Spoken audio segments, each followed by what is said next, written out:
අයිබෝන් කියලා පිළිගන්නවා Learn with Bupa YouTube channel එකට. අද මම කියලා දෙන්න යන්නේ .NET 3.5 install කරන විදිය.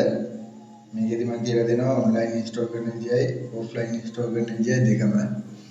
online install කරද්දී අපි මුලින්ම යනවා control panel එකට. control panel එකේ තියෙනවා programs and features. මේකට ගිහිල්ලා turn windows features on or off කියන එකට යනවා. ඒකට ගියාම අපිට වෙන්නනවා .NET framework 3.5 කියලා. මේකේ ටික් එක දාලා ඕකේ කරනවා. ඕකේ කරාම තව ආය අපෙන් ඩයලොග් බොක්ස් එකක් එනවා. ඒකේ තියෙනවා let windows update download the file for you කියන එක ක්ලික් කරනවා. ක්ලික් කරාම .NET 3.5 download වෙලා install වෙනවා. ඉවර වුණාට පස්සේ අපිට බලා ගන්න පුළුවන් ආය turn windows features on or off කියන එකෙන් .NET 3.5 install වෙලාද කියලා. online install කරද්දී උත්තරය ගන්න තියෙන්නේ. offline install කරද්දී මම ඔයාලට description එකේ දාලා තියෙන setup එක. ඒ setup එකේ download කරගන්න.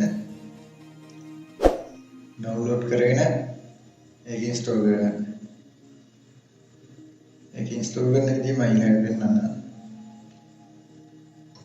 හරි online install කරද්දී ඔන්න දැන් install වෙලා ඉවරයි.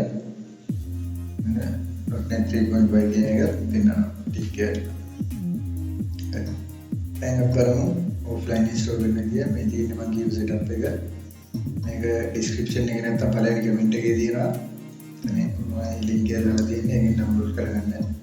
මේක run as administrator දුන්නා start installation කියන එක click කරන්න තියෙනවා. එතන ඊට පස්සේ ඒක install වෙනවා වෙනවා.